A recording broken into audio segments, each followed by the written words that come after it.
নমস্কার, আপনারা দেখছেন নিউজ টাইম। প্রাইম টাইম নিয়ে আমি বৃষ্টি রয়েছে আপনাদের সঙ্গে। শুরুতেই চোখ রাখবো ফের রাজ্যে আরেকটি শিক্ষা প্রতিষ্ঠানে ধর্ষণের অভিযোগ। কসবা ল কলেজের পর এবার আইআইএম জোকা গ্রেফতার অভিযুক্ত পড়ুয়া তরুণীকে কলেজের বয়েজ হোস্টেলে ডেকে আসা হয়েছিল কাউন্সিলিং এর নাম করে। আর সেই কাউন্সিলিং সেশনের পরেই তাকে সকালবেলা ডাকা হয়, তারপর তাকে বয়েজ হোস্টেলে ঢুকিয়ে নিয়ে যাওয়া হয়, কিন্তু কোনো রেজিস্টারে সই করতে দেওয়া হয়নি, তাকে ইন টাইম লিখতে দেওয়া হয়নি। তারপরেই ভিতরে নিয়ে যাওয়া হয়, তাকে পিৎজা এবং পানীয় খেতে দেওয়া হয়। এরপরেই অবচৈতন্য হয়ে পড়েন সেই তরুণী। তারপর রাত্রিবেলা যখন তিনি বেরিয়ে আসেন তখন প্রায় 9 ঘন্টা অতিক্রান্ত হয়ে গিয়েছে।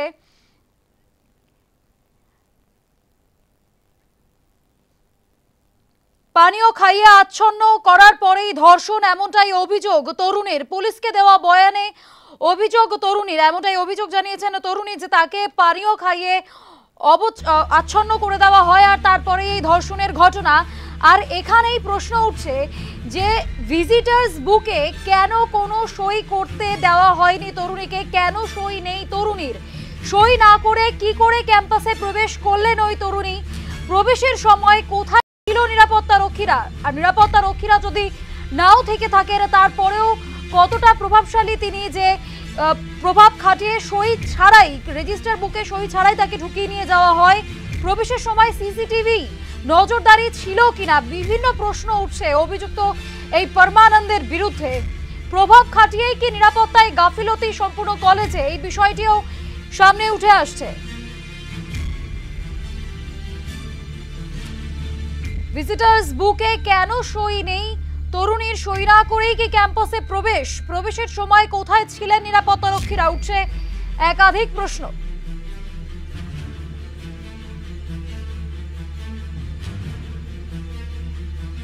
আমাদের সঙ্গে টেলিফোনে রয়েছেন প্রতিনিধি মৌমিতা মিত্র। মৌমিতা, বর্তমানে তদন্তের গতি প্রকৃতি ঠিক কোন দিকে, কি কি উঠে আসছে?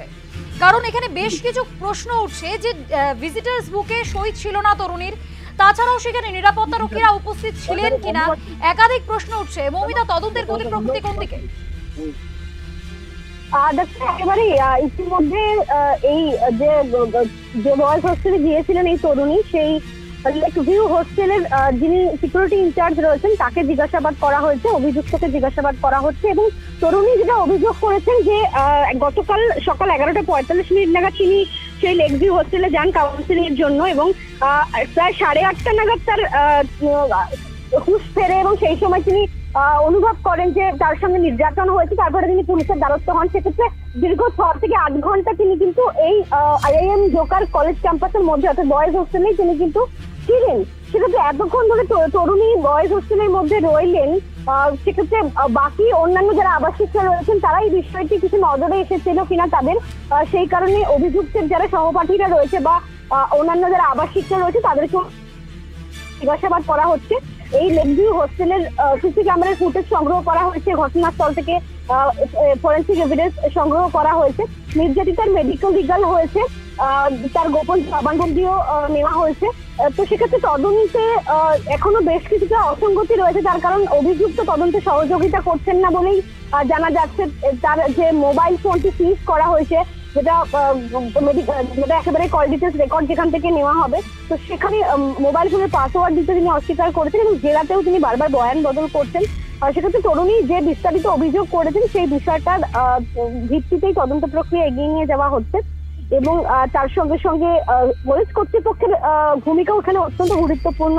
কলেজের যে নিরাপত্তার বিষয়টি রয়েছে সেইগুলো খতিয়ে দেখা হচ্ছে। নিরাপত্তা রক্ষীদের জিজ্ঞাসাবাদের পাশাপাশি কলেজ কর্তৃপক্ষকেও পরবর্তীকালে তদন্তকারীরা জিজ্ঞাসাবাদ করবেন।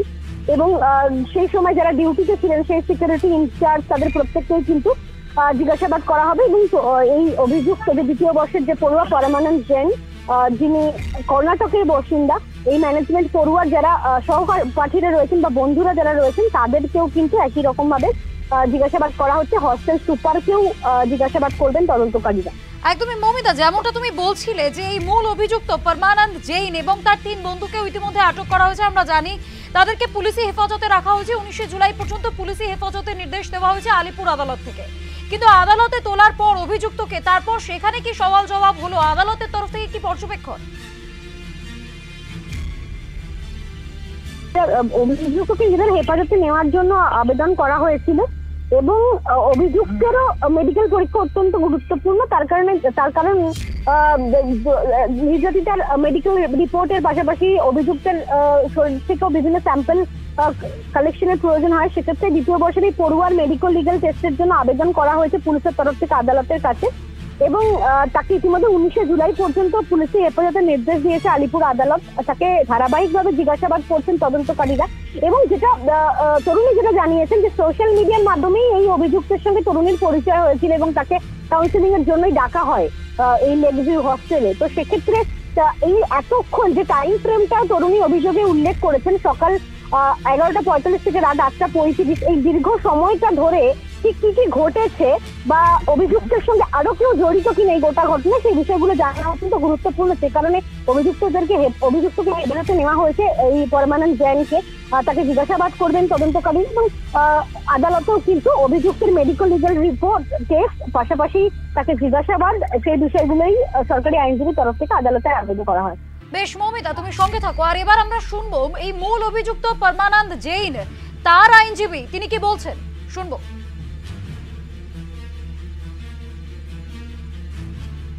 অভিযুক্ত একটা হরিদেবপুর পুলিশ স্টেশনে কালকে রাত্রি 8:35 একটা রিটিন কমপ্লেন জমা পড়েছে। একজন ভিকটিম লেডি, তিনি বলেছেন তিনি একজন সাইকোলজিক্যাল কাউন্সিলর।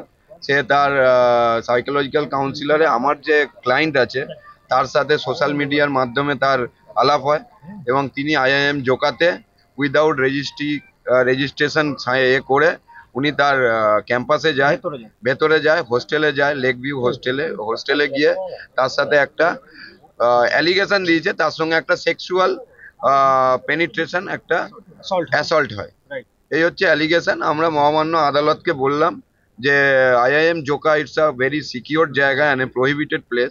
সেখানে রেস্ট্রিক্টেড জায়গা, সেখানে এন্ট্রি করতে গেলে বিভিন্ন জায়গায় তার নিজের পরিচয়পত্র দিয়ে এবং কার কাছে দেখা করতে যাচ্ছে রেজিস্ট্রি করে তারপরে তাকে এন্ট্রি করা হয়। কিন্তু ঘটনাটা যেরমভাবে অ্যালিগেশনে দিয়েছে, আমার মনে হয় ঘটনাটার মধ্যে কোনো ফিসি ব্যাপার আছে। কেস ডায়েরি পেরুজাল করে 25 তারিখ পর্যন্ত পুলিশ পিসি চেয়েছিল, ওটা 19 তারিখ পর্যন্ত ধার্য করে। আর এবার শুনুন সরকার পক্ষের আইনজীবী, তার কি বক্তব্য। যে সিকিউরিটি চেক আছে কিভাবে পৌঁছালো, আমরা বলেছিলাম নিশ্চয়ই অ্যাক্সেস ছিল, ইনফ্লুয়েন্স ছিল, সেই জন্য মহিলা ওখানে পৌঁছেছিলেন। এক আর 2 নম্বর আমরা যেটা বললাম যে পুলিশ কাস্টাডি আমার দরকার, ওয়ারিং অ্যাপারেলসগুলো সিজ করার ব্যাপার আছে একটা, আপনার পিওটা এক্স্যাক্ট পিওটা প্লেস অফ অকারেন্সের লোকেশনটা ফিক্স করা, এইসব কারণে আমরা পুলিশ কাস্টাডি লার্নের পর 7 দিনের পুলিশ কাস্টাডি জারি করেছেন। যে একটা প্রিমিয়ার ইনস্টিটিউট ইন্ডিয়ার সেখানে ভর্তি হয়েছে মানে নিশ্চয়ই সে মেরিট ছিল, সেই জন্য আমরা বললাম matching merit with মিসম্যাচিং mental health. মানে ওখানে পৌঁছেছিল যখন, তখন নিশ্চয়ই সেইটা ইনফ্লুয়েন্স কাটিয়ে পৌঁছেছিল ভেতরে, সেটা দেখা যায়। ওয়ারিং অ্যাপারেলস ফিক্স করা, টিও ফিক্স করা, ওখানে যদি কোনো স্যাম্পল পায় সেটা ফরেন্সিকে পাঠানো হবে, ফর ইনভেস্টিগেশন, সেই সব এমনিগুলো দেখছে। একদিকে যখন আমরা দেখছি যে এই নির্যাতিতা যিনি নিজের বয়ানে উল্লেখ করছেন ধর্ষণের কথা, তিনি বলছেন সবটাই, যে তাকে রেজিস্টারে সই করতে দেওয়া হয়নি, তারপর তাকে অবচেতন করে ধর্ষণ করা হয়েছে, কিন্তু ঠিক পরবর্তী মুহূর্তে যখন তার বাবার বয়ান রেকর্ড করা হয় সেখানে তিনি কি বলছেন, কোন রকম ধর্ষণই হয়নি এমনটাই তার মেয়ে তাকে জানিয়েছে, এমনটাই কোন রকম শারীরিক নির্যাতন করা হয়নি এমনটাই তার মেয়ে তাকে জানিয়েছে। এই বিষয়ে আরো বিস্তারিত জানবো। আমাদের সঙ্গে টেলিফোনে সরাসরি রয়েছেন প্রতিনিধি মৌমিতা মিত্র। মৌমিতা, তার বাবার বয়ান তো সম্পূর্ণ উল্টো নির্যাতিতার বয়ানের থেকে। দেখো, একেবারে নির্যাতিতার বাবা যে বক্তব্য রেখেছেন সংবাদ মাধ্যমের সামনে, সেখানে কিন্তু গোটা ঘটনা সম্পর্কে একটা ধোঁয়াশা তৈরি হচ্ছে। তার কারণ তার বাবার বয়ান অনুযায়ী নির্যাতিতা কিন্তু একবারও তার বাবাকে বলেননি যে কোনো রকম নির্যাতন হয়েছে বা ধর্ষণের কোনো ঘটনা ঘটেছে বা কেউ তাকে অত্যাচার করেছে, সেরকম কোনো কথা কিন্তু তিনি বলেননি। তিনি আবার তরুণীর বাবা এটাও অভিযোগ করছেন যে বয়ান একদমই মৌমিতা, আমরা সরাসরি শুনবো নির্যাতিতার বাবা তিনি কি বলছেন। হ্যাঁ, কথা বলেছি। ও বললো না, আমার কেউ টর্চারও করেনি আর আমার সঙ্গে কেউ খারাপ ব্যবহার কিছু করেনি। আমি জানি না ওটা ঠিক। আমরা কি জানি, আমার মেয়েকে ফিরে পেয়েছি, আমার মেয়ে নর্মাল। তার সঙ্গে যে অ্যারেস্ট হয়েছে তার সঙ্গে মেয়ের কি সম্পর্ক আপনি জানতে পারেন? কোনো সম্পর্ক নেই। বলছি ইনস্টাগ্রামে পরিচয়, না, ইনস্টাগ্রাম থেকে পরিচয় নিতে দেখেছিল, কোনো সম্পর্ক নেই ওর সঙ্গে। কি করতে গিয়েছিল কালকে? মেয়ে ও যেখানে স্টাডি করে সেখানে একটা কি কাগজ জমা দিতে গিয়েছিল। তারপরে এই ছেলের সঙ্গে কিভাবে পরিচয় হলো? তা আমি সেটা এখন বলতে পারছি না। আপনার মেয়ে হরিদেবপুর থানায় কমপ্লেন লেখেন? হরিদেবপুর থানা ওকে কোথা থেকে পেয়েছে আমি জানি না, আমি সেটা ওরা বলেনি, আমি জিজ্ঞেসও করিনি। কেমন ওরা বেশিক্ষণ কথাবার্তা আমার সঙ্গে বলে। কমপ্লেনটা কি আপনি করেছেন? কমপ্লেন ও বললো আমাকে বলেছে, আমাকে দিয়ে লিখিয়ে নিয়েছে যেগুলো আমার আমাকে। কমপ্লেনটা ওকে দিয়ে লিখিয়ে দিন। হ্যাঁ, আপনারা থানায় কবে যাবেন বা কথা বলবেন পুলিশ অফিসারদের সঙ্গে? আমি ওভার ফোন কথা বলবো, আইসির সঙ্গে বলে দিয়েছি। অভিযোগটা কি আপনার মেয়ে করেছে? অভিযোগটা সেটা এখন বলছে না, আমার সবকিছু আমাকে দিয়ে লেখানো হয়েছে, কে লিখেছে? আমি লিখিনি। ওখানকার কে বলেছে।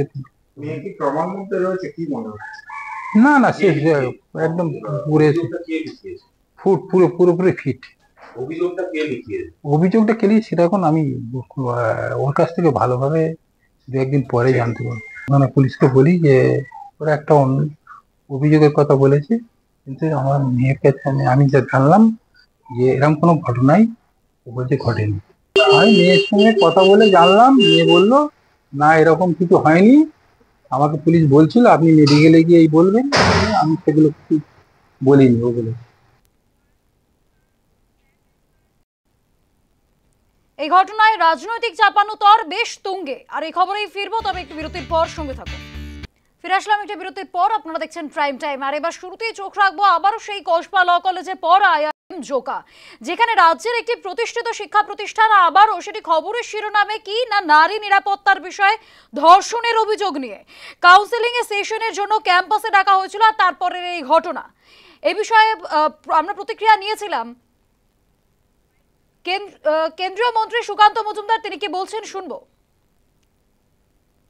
তো খারাপ ঘটনা, এবং এক্ষেত্রে হোস্টেলের মধ্যে ঘটেছে বিষয়টি, এবং সেক্ষেত্রে আমাদের সরকারের তরফ থেকে অর্থাৎ কেন্দ্র সরকারের তরফ থেকে, কারণ ল অ্যান্ড অর্ডার আমাদের হাতে নেই, রাজ্য সরকারের হাতে ল অ্যান্ড অর্ডার আছে, আমরা বলেছি পুলিশকে উপযুক্ত ব্যবস্থা নিতে, যা ব্যবস্থা নেওয়ার পুলিশ নেবে। কেন্দ্রীয় সরকারের প্রতিষ্ঠান হতে পারে, কিন্তু আপনি চলুন ওখানে, আপনাকে আমি আঙুল দিয়ে দেখিয়ে দেবো সমস্ত কর্মচারী কাদের মাধ্যমে রিক্রুট হয়, কোন লোকসভা কন্ট্রাক্ট কে পায় ওখানে বিল্ডিং তৈরির, সব তৃণমূলের নেতারা পায়, তৃণমূলের লোকেরা পায়। বাস্তবিক কথা তো আমরা দেখতে পাচ্ছি, তো আমরা কেন্দ্রীয় সরকারি সংস্থান, কিন্তু আমরা চালাতে পারছি না তো ঠিক মতো এদের অত্যাচারে। প্রত্যেক কর্মচারীর কাছ থেকে মাস মাইনে কেন্দ্র সরকার টাকা দিচ্ছে, সেই মাস মাইনে থেকে নির্দিষ্ট অ্যামাউন্ট কাটে হচ্ছে কাউন্সিলর, কলকাতা কর্পোরেশনের। আর এরপর কংগ্রেস নেতা অধীর রঞ্জন চৌধুরী, তিনি কি বলছেন শুনুন। এই বাংলায় শিক্ষা প্রতিষ্ঠানগুলো ক্রমশ ধর্ষণকারীদের আধিপত্য প্রতিষ্ঠার ক্ষেত্র হয়ে দাঁড়িয়েছে। একবারে দৃষ্টান্তমূলক শাস্তি যদি ব্যবস্থা করা না যায়, তাহলে এই সংক্রমণকে ঠেকানো মুশকিল। রাজ্যের প্রত্যেকটা শিক্ষা প্রতিষ্ঠান, সরকারি হোক বেসরকারি হোক, সর্বত্র পশ্চিমবঙ্গের প্রশাসনের তীক্ষ্ণ নজরে আনার ব্যবস্থা করতে হবে। পাশাপাশি ধর্ষকদের দৃষ্টান্তমূলক শাস্তি স্থাপন করে কমসে কম একটা ডেটারেন্ট যাকে বলে, অর্থাৎ যাতে ভয় পায়, তার জন্য চেষ্টা করা উচিত।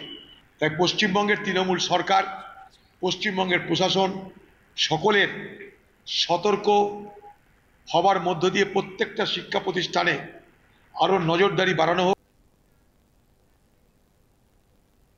এআই দিয়ে ছবি বিকৃত করার অভিযোগ, অবশেষে পুলিশে অভিযোগ দায়ের রাজন্যার। এই খবরে ফিরবো, তবে একটি বিরতির পর সঙ্গে থাকুন। ফিরে আসলাম বিরতির পর, আর এবার শুরুতেই চোখ রাখবো এআই দিয়ে ছবি বিকৃত করার অভিযোগ তুলেছিলেন রাজন্না হালদার। আপনাদের মনে থাকবে কসবা ল কলেজে ঘটনার সময় এই অভিযোগ তুলেছিলেন তিনি, আর এবার অবশেষে পুলিশের দ্বারস্থ সাসপেন্ডেড টিএমসি নেত্রী রাজন্না হালদার। আরো বিস্তারিত জানবো, আমাদের সঙ্গে টেলিফোনে রয়েছেন প্রতিনিধি মৌমিতা মিত্র। মৌমিতা, অবশেষে পুলিশে অভিযোগ দায়ের রাজন্নার।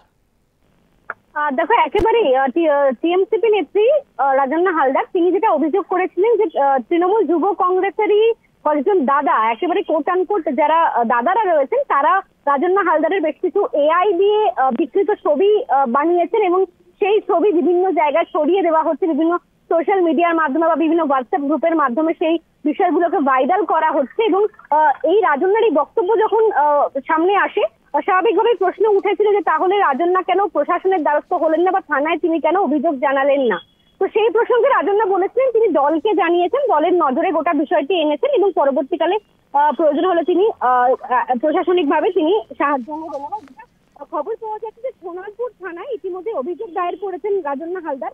এই এআই দিয়ে যে বিকৃত ছবি তৈরি করা হয়েছে রাজন্যা, সেই গোটা বিষয়টা নিয়ে যে সাইবার সেল রয়েছে সেখানেই তিনি অভিযোগ দায়ের করেছেন।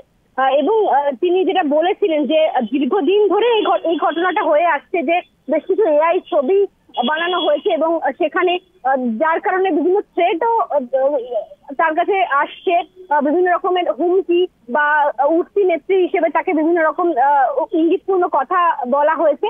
এই গোটা বিষয়টা নিয়ে রাজন্যা হালদার সোনারপুর থানায় অভিযোগ দায়ের করেছেন এবং সেক্ষেত্রে তিনি যে দাদাদের কথা বলেছিলেন বা টিএমসিপির যে সদস্যদের কথা বলেছিলেন তাদেরকে নাম উল্লেখ করে তিনি সোনারপুর থানায় অভিযোগ করেছেন।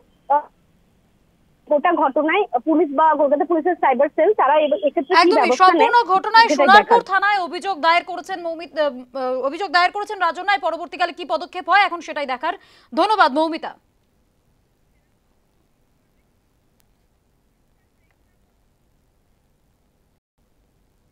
গতকালই আমরা দেখেছিলাম বেলঘড়িয়ার ভৈরব গাঙ্গুলি কলেজ, সেখানে টিএমসিপি এক নেতা হাতে মদের গ্লাস নিয়ে এক মহিলার সঙ্গে উদ্দাম নাচে মত্ত। এবার সেই ঘটনায় এসএফআই এর বিক্ষোভ। এই খবরে ফিরবো, তবে একটি বিরতির পর সঙ্গে থাকুন। ফিরে আসলাম বিরতির পর, আপনারা দেখছেন প্রাইম টাইম। আবারও যে খবরে চোখ রাখবো, যেটি বলছিলাম যে বেলঘড়িয়ার ভৈরব গাঙ্গুলি কলেজ, সেখানে আমরা যে একজন টিএমসিপি ছাত্রনেতা যিনি হাতে মদের গ্লাস নিয়ে এক ভদ্র মহিলার সঙ্গে উদ্দাম নাচে মত্ত হয়েছেন। যদিও পরবর্তীকালে সেটি জানতে পারা গিয়েছিল যে এই যে ভিডিও ভাইরাল হয়েছে সেটি নাকি কলেজ ক্যাম্পাসেরই নয়, এমনটাই দাবি করেছিলেন সেই টিএমসিপি ছাত্র এবং কলেজ কর্তৃপক্ষের তরফ থেকেও। তবে পরবর্তীকালে দেখা গেল বেলঘড়িয়া স্টেশন থেকে ফিডার রোড হয়ে কলেজে বাম ছাত্র যুব সংগঠনের বিক্ষোভ।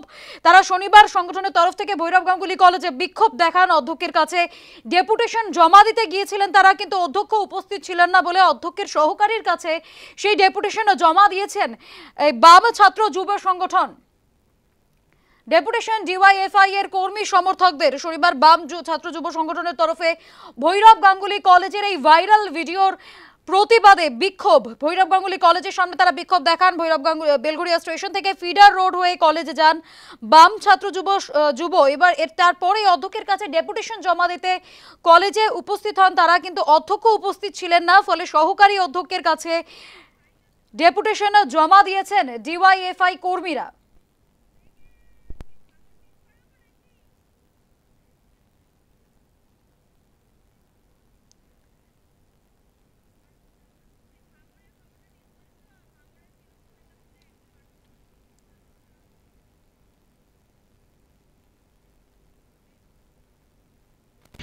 ভাঙড়ে গুলি করে কুপিয়ে খুন করা হয়েছিল তৃণমূলের অঞ্চল সভাপতি রাজ্জাক খাঁকে। এবার সেই ঘটনায় একজন আটক। এই খবরে ফিরবো, তবে একটি বিরতির পর সঙ্গে থাকুন। ভাঙড়ে খুন হন তৃণমূল নেতা রাজ্জাক খাঁ। তাকে প্রথমে গুলি করা হয়, তারপর মৃত্যু নিশ্চিত করতে তাকে কুপিয়ে খুন করা হয় বলে অভিযোগ। যদিও আশেপাশে কোনো সিসিটিভি না থাকায় চারজন দুষ্কৃতী কে বা কারা সেই বিষয়ে জানা সম্ভব হয়নি। এই ঘটনায় ইতিমধ্যে আটক আরেক তৃণমূল নেতা আটক মোফাজ্জল মোল্লাকে জিজ্ঞাসাবাদ পুলিশের।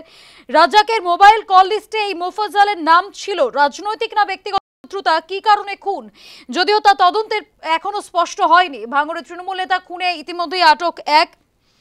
বৃহস্পতিবার রাতে চালতাবেরিয়া অঞ্চলে প্রথমে গুলি করে তারপর কোপানো হয়, সেই ঘটনায় এবার আটক মোফাজ্জল মোল্লা নামক এক তৃণমূল নেতা। খুনের ঘটনা এবার তদন্তে কলকাতা পুলিশের ডিপ সার্চ মেটা ডিটেকটিভ টিম। এবার রাজ্জাকের পরিবারের পাশেও দাঁড়িয়েছেন মুখ্যমন্ত্রী। গ্রুপ ডি এরও চাকরি পাবেন রাজ্জাকের স্ত্রী, এমনটাই জানানো হয়েছিল।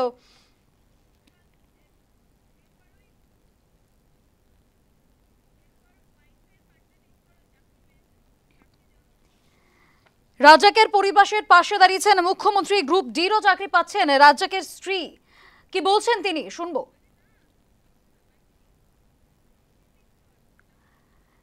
রাজ্জাকের পরিবারের পাশে দাঁড়িয়েছে মুখ্যমন্ত্রী। গ্রুপ ডির চাকরি পাচ্ছেন রাজ্জাকের স্ত্রী, এমনটাই জানানো হয়েছে। গতকাল গিয়েছিলেন শওকত মোল্লা, তিনি রাজ্জাকের পরিবারের সঙ্গে সাক্ষাৎ করেন, কথা বলেন। তৃণমূল বিধায়ক শওকত মোল্লা তিনি সেখানে উপস্থিত ছিলেন, পরিবারের পাশে দাঁড়িয়েছেন তিনি। এ বিষয়ে বিস্তারিত প্রতিবেদন তুলে ধরেছেন আমাদের প্রতিনিধি প্রসেনজিৎ সাহা। দেখব। ভাঙড়ের চালতাবেড়িয়া গ্রাম পঞ্চায়েত এলাকার অঞ্চল তৃণমূল কংগ্রেসের সভাপতি রেজ্জাক খান খুনের ঘটনায় তদন্তে নেমে এখনো পর্যন্ত কাউকে গ্রেপ্তারি করতে পারেনি উত্তর কাশীপুর থানার পুলিশ। কলকাতা পুলিশের আওতাভুক্ত হওয়ার পরেও তদন্তের গতিপ্রকৃতি অত্যন্ত ঢিলে প্রক্রিয়ায় চলছে, এমনটাই অভিযোগ পরিবারের সদস্যদের। নিহতের পরিবারের সদস্যরা দাবি করছেন পরিকল্পিতভাবে খুন করা হয়েছে রেজ্জাককে। আর এই খুনের পেছনে কারা জড়িত রয়েছে সে বিষয়ে পুলিশ সঠিকভাবে তদন্ত এখনো পর্যন্ত করছে না বলে অভিযোগ। তবে পুলিশ এদিন এক তৃণমূল নেতাকে আটক করে জিজ্ঞাসাবাদ শুরু করেছে। মোজাম্মেল মোল্লা নামে ওই তৃণমূল নেতার সাথে কোনো রকম এই খুনের সম্পর্ক জড়িত কিনা সেটাও খতিয়ে দেখছে উত্তর কাশীপুর থানার পুলিশ। অন্যদিকে কলকাতা পুলিশের বিভিন্ন বিভাগ কার্যত এই ঘটনা তদন্তে নেমেছে। ডগ স্কোয়াড থেকে শুরু করে ডিপ সার্চ টিম তারাও রয়েছেন এই ঘটনা তদন্তে। অন্যদিকে ফরেনসিক টিম তারাও ঘটনাস্থলে এসে নমুনা সংগ্রহ করেছে। স্পেশাল মেটাল ডিটেক্টর নিয়েও ঘটনাস্থলে তল্লাশি অভিযান চালানো হয়েছে। পাশাপাশি এদিন মুখ্যমন্ত্রী মমতা বন্দ্যোপাধ্যায় এই যে নিহতের পরিবার, নিহতের স্ত্রীকে কার্যত সরকারি গ্রুপ ডি পদে চাকরি দেওয়ার কথা ঘোষণা করেছেন, এমনটাই জানিয়েছেন ক্যানিং পূর্বের বিধায়ক তথা ভাঙড় তৃণমূল কংগ্রেস অবজারভার শওকত মোল্লা। তিনি এদিন নিহতের পরিবারের সাথে দেখা করতে এসে তাদেরকে এই বার্তা দেন। সব মিলিয়ে গোটা ঘটনায় এখনও পর্যন্ত কেউ গ্রেপ্তার হয়নি বলে ক্ষোভে ফুঁসছেন নিহতের পরিবারের সদস্যরা। দক্ষিণ 24 পরগনা থেকে প্রসেনজিৎ সাহা, নিউজ টাইম। ফিরে আসলাম এটি বিরতির পর, আপনারা দেখছেন প্রাইম টাইম। আর এবার চোখ রাখবো মালদহে খুন হয়েছিলেন, তাকে পিটিয়ে কুপিয়ে খুন করা হয়েছিল এক তৃণমূল নেতা আবুল কালাম আজাদকে। এবার সেই ঘটনায় গ্রেফতার 4। গ্রেফতার মূল অভিযুক্ত তৃণমূল সদস্য মাইনুল শেখ সহ 4 জন। পুলিশের জালে মাইনুলের ভাই শাহিদুল শেখ গ্রেফতার, 2 ঘনিষ্ঠ সহযোগী ইমারত শেখ ও শহীদ শেখ। এ বিষয়ে বিস্তারিত প্রতিবেদন তুলে ধরেছেন প্রতিনিধি রাজীব ঘোষ। দেখব।